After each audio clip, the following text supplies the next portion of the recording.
Yo mga idol, kumusta? Mandarigma Sports TV nga pala.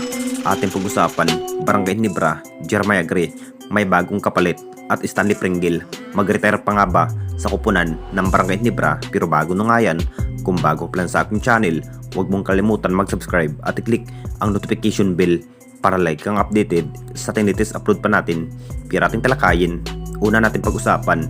So ito na rin ang kinahihintay ng lahat na magagalaw nga ang lineup ng ating Barangay Ginebra sa next season mga idol. Isa pa rin ang kupunan ng Barangay Ginebra sa pinaplanuhan sa bawat player kung sino pa nga ba ang karapat-dapat na maaalis, yung sinong walang maaambag sa kupunan ng Barangay Ginebra sa bawat laban.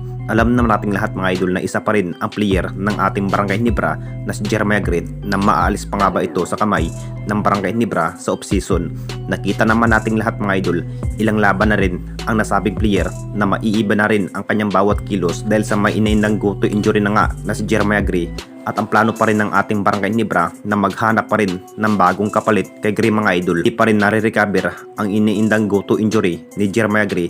Posibleng kunin na nga ba ito si Stephen Holt mga idol ng tira per match. Mas ito pa rin ang tinatarget ng Barangay Ginebra na mapupunta na si Stephen Holt ng Barangay Ginebra dahil maganda nga ang kanyang average. Makapagtala na nga ito ng triple-double sa field mga idol kung mabibigyan lang ng mahabang playing time ang nasabing player na si Stephen Holt mga idol. Ito pa nga ba ang kapalit kay Gray mga idol? Kung makapagdesisyon na nga ang dalawang kampo, partikular ng Jeep at Ginebra mga idol, kung kunin na nga ba si Stephen Holt at mapupunta na sa kamay ng Barangay Ginebra, mas advantage pa rin na si Stephen Holt mga idol dahil may tangkad at lakas sa bended area, 100% na walang iniindang go to injury na si Stephen Holt. At dito na naman tayo sa isa pa nating balita, Stanley Pringle. Balak pa nga ba ito na mag-retire ng Barangay Ginebra?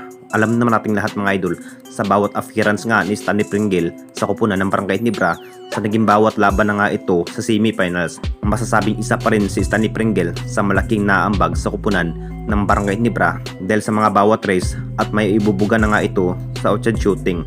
Kung bakit mas paborito nga ni Coach Tim na si Stanley Pringle mga idol bilang gunner ng Barangay Ginebra kapag magtutuos na sa ibang kupunan, sinusubukan pa rin ang bawat player ng ating Barangay Ginebra kung sino pa nga ba ang mas malalaking maiambag. Talagang nagdaang laban pa rin ni Stanley Pringle mga idol. Makapagtala na nga ito ng 20 points kapag magbibigyan lang ng matas na playing time ni Coach Tim na si Stanley Pringle. Ito pa rin ang dahilan kung bakit mas pinahihirapan nga ang ibang kupunan katulad nga sa Meralco mga idol at ibang kupunan sa makakalaban ng ating Barangay Ginebra. At ayon pa rin sa mga source mga idol, may plano pa nga ba na si Stanley Pringle na mag-retire sa kupunan ng Barangay Ginebra. Alam naman nating lahat na may edad na nga ang nasabing veteran gunner na si Stanley Pringle, pero sa sinabi pa rin ni Stanley Pringle mga idol na hindi pa nga raw ito na mag-retire, mas kinakailangan pa rin ito ng Barangay Ginebra bilang gunner at lalo na sa off-season ng ating liga. Masasabing magtatagal pa rin si Stanley Pringle mga idol